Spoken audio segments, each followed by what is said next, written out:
નમસ્કાર મિત્રો, ધોરણ 10 વિષય સંસ્કૃત પાઠ 19 સત્યમ મયુરઃ. આ પાઠ એક નાટકના પ્રકાર જેનું નામ છે પ્રહસન. નાટકનો એક પ્રકાર છે જેને પ્રહસન કહેવાય છે. એ પ્રહસન પ્રકારના રૂપકમાંથી એક નાટકનો પ્રકાર એમાંથી આ લેવામાં આવ્યું છે. આના જે કર્તા છે એ બોધાયન, કવિ બોધાયન છે એવું કેટલાક માને છે, અને કેટલાક એવું માને છે કે આ અજ્ઞાત છે આના કવિ. અને એમણે જે એકાંકી રચી છે તેનું નામ છે ભગવદ અંજુકિયમ. ટૂંકમાં આના કર્તા બોધાયન છે અને આ પાઠ એ ભગવદ અંજુકિયમમાંથી લેવામાં આવ્યું છે. ભગવદ અંજુકિયમ એ એક એકાંકી છે. એને તમે પ્રહસન કહી શકો. પ્રહસનનું વિશેષતા એ છે કે એમાં એક જ દિવસની કથા વસ્તુને લેવામાં આવે છે. ઘણા બધા પ્રહસનો રચાયા છે સંસ્કૃતમાં, એમાંથી આ ખૂબ જ પ્રસિદ્ધિ પામ્યું છે. આ નાટકમાં એક ગરીબ કુટુંબનો એક છોકરો હોય છે, એ જેનું નામ સાંડિલ્ય છે. સાંડિલ્ય ખૂબ ગરીબ કુટુંબમાંથી આવે છે. તેને પૂરતું જમવાનું ન મળવાથી તે પહેલાં તો બૌદ્ધ ઋષિઓ સાથે જોડાય છે, પરંતુ ત્યાં ઉપવાસ કરવાના હોવાથી તે તેમની સંગત છોડી દે છે. ટૂંકમાં એક ગરીબ કુટુંબનો છોકરો છે એટલે એ પોતાને માટે પૂરતું જમવાનું મળી રહે એટલે બૌદ્ધ ઋષિઓ સાથે જોડાય છે, બૌદ્ધ મુનિઓ સાથે જોડાય છે, પરંતુ ત્યાં ઉપવાસ કરવાના હોય એ ત્યાંથી છોડી દે છે અને એક પરિવ્રાજક એટલે સંન્યાસીનો શિષ્ય બને છે. તો કથાવસ્તુ જે છે એ આ પ્રમાણે શરૂ થાય છે કે શાંડિલ્ય પરિવ્રાજક એટલે સંન્યાસી સાથે શિષ્ય બનીને નગર પરિચર્યા કરતો હોય છે ત્યારે એક બગીચામાં આવી જાય છે. અને બગીચામાં પરિવ્રાજક એટલે કે સંન્યાસી અને શાંડિલ્ય વચ્ચે નીચે પ્રકારની વાતચીતો થાય છે. એમાં શાંડિલ્ય ત્યાં બગીચા પાસે જાય છે ત્યારે પરિવ્રાજકના કહેવાથી એ કહે, પરિવ્રાજક એને ત્યાં બગીચામાં પ્રવેશ કરવાનું કહે છે ત્યારે તે એને ના પાડે છે. અને એની માતા એને જણાવતી હતી એમ કહીને કહે છે કે બગીચામાં તો વાઘ છુપાયેલો રહે છે. ત્યારે એ ના પાડે છે અને કહે છે કે આપ જ પહેલાં પ્રવેશ કરો. ત્યારે સંન્યાસી ત્યાં પ્રવેશ કરે છે. ત્યાંથી આ કથાવસ્તુ શરૂ થાય છે અને અંતે વિદ્યાભ્યાસ શા માટે કરવો જેવા મહત્ત્વના પ્રશ્નોનો જવાબ આપીને આ કથાવસ્તુ પૂરી થાય છે. તો આપણે પહેલાં આજે તમને દેખાય છે કે શાંડિલ્ય અને જે પરિવ્રાજક છે તે બગીચામાં આવે છે અને પરિવ્રાજક અને શાંડિલ્યનું ચિત્ર તમને દેખાય છે. તે પ્રકારે અહીંયા વાતચીત શરૂ થાય છે. તો પહેલાં આપણે આ 4 લીટીનું ભાષાંતર જોઈએ. કથાવસ્તુ 4 લીટીની કથાવસ્તુ એ પ્રમાણે છે કે શાંડિલ્ય બગીચો બતાવે છે ત્યારે પરિવ્રાજક કહે છે કે આગળ પ્રવેશ. ત્યારે શાંડિલ્ય કહે છે કે ના, આપ શ્રીમાન જ પહેલાં પ્રવેશો, હું પાછળથી પ્રવેશું છું. ત્યારે સંન્યાસીને પૂછે છે કેમ એવું કહે છે કે હું નહીં પહેલાં પ્રવેશું એમ. ત્યારે કહે છે કે પુરાણો જાણતી મારી મા કહે છે કે અશોકના પાંદડાની પાછળ વાઘ છુપાયેલો રહે છે. તો શ્રીમાન આપ જ પહેલાં પ્રવેશો, હું પાછળથી પ્રવેશું છું. ત્યારે આટલી વાતચીત પહેલાં આપણે જોઈએ. શાંડિલ્ય: ભો ભગવન, હે શ્રીમાન, ઇદમ ઉદ્યાનમ, આ બગીચો છે. હે ભગવાન, આ બગીચો છે. પરિવ્રાજક, પ્રવિશ અગ્રતઃ, આગળથી પ્રવેશ.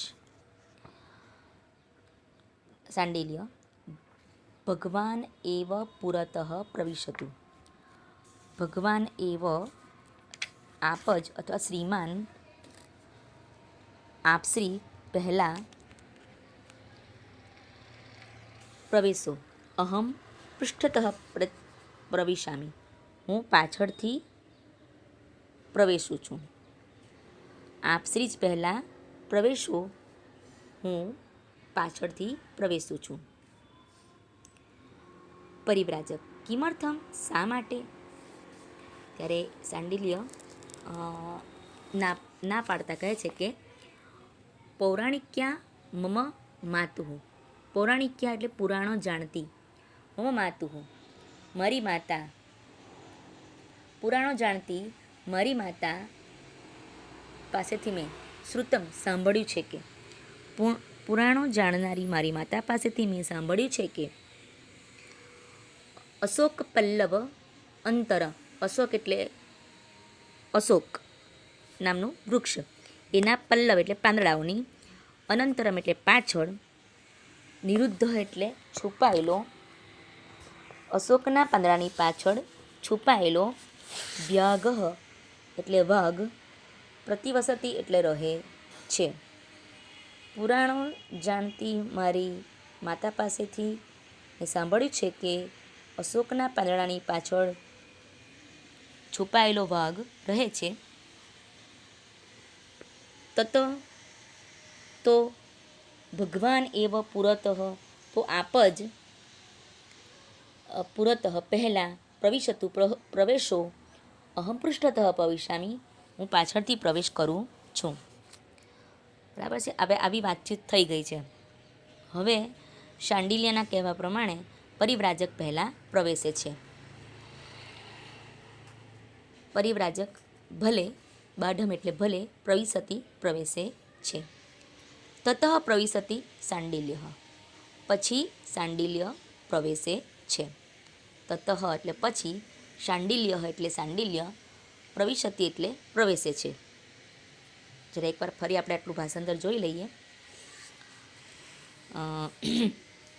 સાંડિલ્ય, અરે આપ શ્રીમાન, આ ઉદ્યાન છે. પરિવ્રાજક, તું આગળથી પ્રવેશ કર. સાંડિલ્ય, આપ શ્રી જ પહેલાં પ્રવેશો, હું પાછળથી પ્રવેશું છું. પરિવ્રાજક, શા માટે? ત્યારે સાંડિલ્ય કહે છે કે પુરાણો જાણતી મારી માતા પાસેથી મેં સાંભળ્યું છે કે અશોકના પાંદડાની પાછળ છુપાયેલો વાઘ રહે છે. તો ભગવાન જ પહેલાં પ્રવેશો, હું પાછળથી પ્રવેશું છું. હવે અહીંયા વાતચીત આગળ વધે છે. ત્યારે માતાના કહેવા પ્રમાણે એ પહેલાં પ્રવેશતો નથી, પહેલાં સંન્યાસી પ્રવેશે છે. જેવો તે પ્રવેશે છે, સાંડિલ્ય પ્રવેશે છે, તેવું બૂમ પાડે છે. બરાબર છે.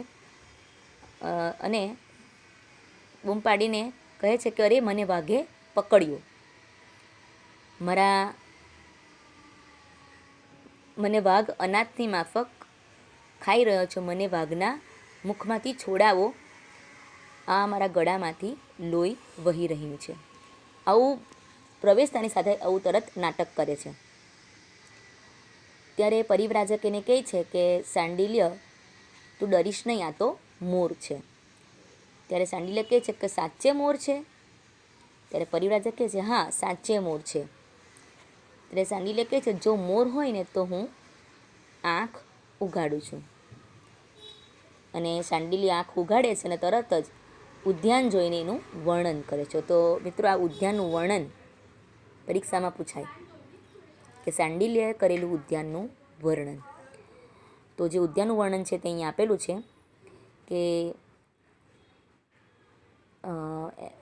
કહે છે કે આમાં જેટલા વૃક્ષો છે એના વૃક્ષોના નામ એ કહે છે ચંપક, કદમ, સપ્તપર્ણી, પછી ચંદન, તગર, ખેર, કેળથી છવાયેલું માલતીના વેલના મંડપથી સુશોભિત સુખમય ખરેખર આ ઉદ્યાન રમણીય છે.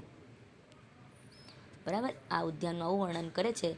કયા કયા વૃક્ષોના નામ લે છે? ચંપક, કદમ, સપ્તપર્ણી, ચંદન, તગર, ખેર, કેળથી છવાયેલું અને માલતીના વેલના મંડપથી સુશોભિત આ ઉદ્યાન ખરેખર રમણીય અને સુખમય છે. આવું એ વર્ણન કરે છે. ત્યારે પરિવ્રાજક એને ના પાડે છે કે તને આમાં શું રમણીય લાગે છે. પરિવ્રાજક કહે છે કે આ તો બાહ્ય વસ્તુ છે, આ બધી વસ્તુ નાશવંત છે, આમાં તને શું રમણીય લાગે છે? એના કરતાં તું ભણ. આ બધી વસ્તુઓને જોવા કરતાં આપણે તારે ભણવું જોઈએ એમ કહે છે. એ ટૂંકમાં શાંડિલ્ય અને પરિવ્રાજક આ બગીચામાં આવે છે ત્યારે એમનો આવવાનો હેતુ હોય છે કે થોડી વાર ભણી લઈએ. શાંડિલ્ય અને પરિવ્રાજક જ્યારે આ બગીચામાં પ્રવેશે છે ત્યારે સવારનો સમય હોય છે. ખરેખર એવો ભિક્ષા માંગવા માટે આવ્યા હોય છે, પરંતુ બહુ વહેલું હોવાથી ભિક્ષા માંગવા ન જવાય એને કારણે શાંડિલ્યને પરિવ્રાજક ભણી લેવાનું કહે છે. એટલે ભણવાના હેતુથી તેઓ ઉદ્યાનમાં પ્રવેશે છે. પરંતુ આ ઉદ્યાનમાં પ્રવેશતાની સાથે આ વર્ણન કરતો શાંડિલ્યને પરિવ્રાજક એ બાબતની જાણ કરે છે કે આ તો બધું નાશવંત છે, તારું જ્ઞાન છે એ તારી સાથે આવવાનું છે, તો એ તું ભણી લે એમ કહે છે. ત્યારે શાંડિલ્ય ના પાડે છે કે હું તો નહીં ભણું. ત્યારે પરિવ્રાજક એને પૂછે, સંન્યાસીને પૂછે છે કે શા માટે નહીં ભણે એમ. ત્યારે કહે છે ભણવાનો શું અર્થ, પહેલાં એ જાણવા માગું છું કે ભણીને શું થવાનું છે એમ, એ હું જાણવા માગું છું. ત્યારે પરિવ્રાજક એટલે સંન્યાસી એમ કહે છે કે જે લોકો ભણી ગયા છે એ લોકોને પણ સમય આવ્યે જ ભણવાનો અર્થ સમજાય છે, તો તું ભણ. ત્યારે બીજો પ્રશ્ન કરે છે કે ભણવાથી શું થશે? ત્યારે કહે છે કે ભણ્યા વિના વિદ્યા પ્રાપ્ત થતી નથી અને વિદ્યા વગર મનુષ્યને સુખ પ્રાપ્ત થતું નથી. અને ધર્મ, અર્થ અને મોક્ષની પ્રાપ્તિ માટે તારે વિદ્યા અભ્યાસ કરવો જોઈએ. મિત્રો, આજે આપણા 3 પુરુષાર્થ છે એ 3 પુરુષાર્થ મેળવવા માટે ભણવું અગત્યનું છે એમ અહીંયા ટૂંકમાં કહી દેવામાં આવ્યું છે. જ્યારે શાંડિલ્ય ભણવાની ના પાડે છે ત્યારે કહે છે ત્યારે ભણવાથી જ આપણને વિદ્યા પ્રાપ્ત થાય છે અને વિદ્યા વિના આપણને સુખ પ્રાપ્ત થતું નથી. અને આપણા મનુષ્ય જીવનના 3 જે પુરુષાર્થ છે, ધર્મ, અર્થ અને મોક્ષ, ધર્મ, અર્થ અને મોક્ષ, આ 3 આપણા મહત્ત્વના પુરુષાર્થ છે એ ભણવાથી જ આપણને પ્રાપ્ત થાય છે. એ જવાબ સાથે આ પાઠ પૂરો થાય છે. તો હવે આપણે ભાષાંતર તરફ જઈએ. આ 4 લીટીનું ભાષાંતર આપણે કરી દીધું છે. હવે પરિવ્રાજક બાઢમ ભલે પ્રવેશે છે. તતઃ પ્રવિશતિ શાંડિલ્ય, પછી શાંડિલ્ય પ્રવેશે છે. શાંડિલ્ય અવિહા હાય રે. બરાબર છે. અવિહા એટલે હાય રે એવું થાય એનો અર્થ. વ્યાઘ્રેણ ગૃહિત અસ્મિ. સંધિ છે અહીંયા વ્યાઘ્રેણ ગૃહિત પ્લસ અસ્મિ. વાઘે મને પકડ્યો. મોચયથ મામ વ્યાઘ્રમુખાત. મને વાઘના મુખમાંથી છોડાવો. અરે રે, વાઘે મને પકડ્યો, મને વાઘના મુખમાંથી છોડાવો. અનાથ ઇવ, અનાથની જેમ વાઘ મને ખાડીતઃ અસ્મિ, ખાઈ રહ્યો છે. અનાથની જેમ વાઘ મને ખાઈ રહ્યો છે. અનાથની જેમ વાઘ મને ખાઈ રહ્યો છે. ઈદમ ખલુ રુધિરમ પ્રસ્રવતી કંઠાત. આ ખરેખર લોહી, રુધિરમ એટલે લોહી, પ્રસ્રવતી વહે છે, કંઠાત એટલે ગળામાંથી ખરેખર આ લોહી વહે છે. હવે જ્યારે શાંડિલ્ય પ્રવેશે છે ત્યારે એ આંખ બંધ કરીને આવી બૂમો પાડે છે. બરાબર. આમાંથી તમને પ્રશ્ન પણ પૂછાઈ શકે એમ છે કે પોતાને વાઘે પકડ્યો છે એમ માનીને શાંડિલ્ય કેવી બૂમો પાડે છે. તો એનો જવાબ આવો આવે કે પોતાને વાઘે પકડ્યો છે એમ માનીને શાંડિલ્ય આવી બૂમો પાડે છે, હાય રે મને વાઘે પકડ્યો, મને વાઘના મુખમાંથી છોડાવો, અનાથની જેમ વાઘ મને ખાઈ રહ્યો છે, ખરેખર ગળામાંથી લોહી વહી રહ્યું છે. આ રીતની બૂમ પાડે છે. બરાબર છે. આમાંથી 2 પ્રશ્ન થાય છે. એક પ્રશ્ન આવો પણ થાય કે શાંડિલ્ય ઉદ્યાનમાં પ્રવેશતા કેમ ભય અનુભવે છે. તો શાંડિલ્ય ઉદ્યાનમાં પ્રવેશતા ભય અનુભવે છે કેમ કે પુરાણો જાણતીની માતા પાસેથી શાંડિલ્યએ સાંભળ્યું હતું કે અશોકના પાંદડાની પાછળ વાઘ છુપાયેલો રહે છે. આથી શાંડિલ્ય ઉદ્યાનમાં પ્રવેશતા ભય અનુભવે છે. તો આ રીતે 2 સવાલ અહીંયા થાય છે. અને એક સંસ્કૃતમાં એવો સવાલ આપણે છે કે કુત્ર નિરુદ્ધ વ્યાઘ્ર ઉદ્યાને પ્રવિશતિ. તો અહીંયા આપેલું છે કુત્ર નિરુદ્ધ છે તો અશોક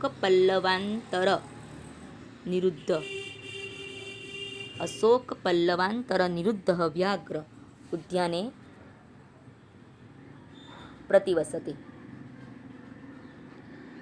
ચાલો પછી બીજો સવાલ થાય ઉદ્યાનમ કહ પુરતઃ પ્રવિશતિ. ઉદ્યાનમ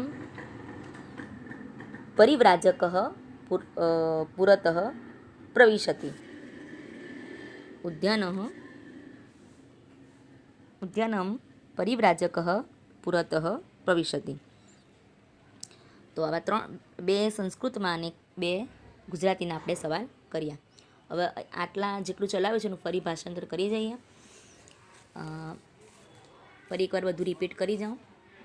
પહેલાં તો પાઠનું જે ટૂંકસાર છે ફરી રિપીટ કરું છું કે ગરીબ પરિવારમાં જન્મેલો શાંડિલ્ય છે એને સરળતાથી ખાવાનું મળી રહેશે એમ કરીને એ પહેલાં તો બૌદ્ધ સાધુ બની જાય છે, પરંતુ વારંવાર ઉપવાસ કરવાના હોવાથી આ શાંડિલ્ય બૌદ્ધ સાધુનો વેશ છોડી દઈ એક યોગી સાધુનો શિષ્ય બને છે.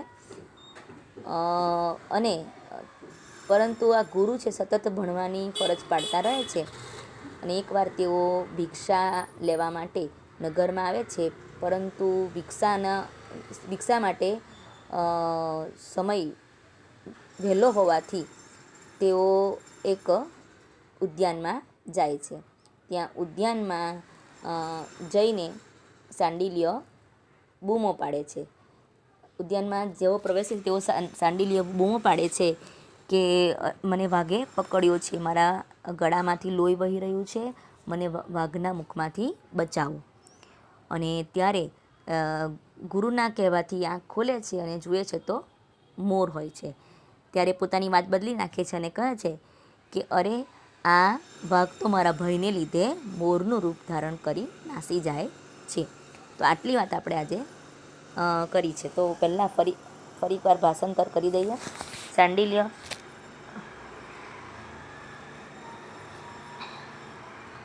અરે આપ આ ઉદ્યાન છે પ્રવિશગ્રતઃ એટલે કે તું પહેલાં પ્રવેશ કર. તારે શાંડિલ્ય આપ શ્રી જ પહેલાં પ્રવેશ કરો, હું પાછળથી પ્રવેશું છું. કિમર્થમ શા માટે? પુરાણો જાણતી મારી માતા પાસે સાંભળ્યું છે કે અશોકના પાંદડાની પાછળ છુપાયેલો વાઘ રહે છે, તો આપશ્રી પહેલાં પ્રવેશો, હું પાછળથી પ્રવેશું છું. ભલે પ્રવેશે છે. પછી શાંડિલ્ય પ્રવેશે છે. હાય રે વાઘે મને પકડ્યો, મને વાઘના મુખમાંથી છોડાવો, અનાથની જેમ વાઘ મને ખાઈ રહ્યો છે, આ ગળામાંથી ખરેખર લોહી વહી રહ્યું છે. બરાબર છે. આટલું આપણે અહીંયા ભાષાંતર કર્યું છે. તો આટલું ભાષાંતર તમારે કરવું અને આમાં તમારે જે ચોપડીમાં આપ્યા છે શબ્દો જ લખવાના છે. આમાં શબ્દો કોઈ અઘરા છે નહીં, એટલે ચોપડીમાં આપેલા શબ્દો તમારે અંદર નોટમાં લખવાના છે. આનો ભાગ 2 હવે આપણે આવતા વિડીયોમાં જોઈશું. અસ્તુ.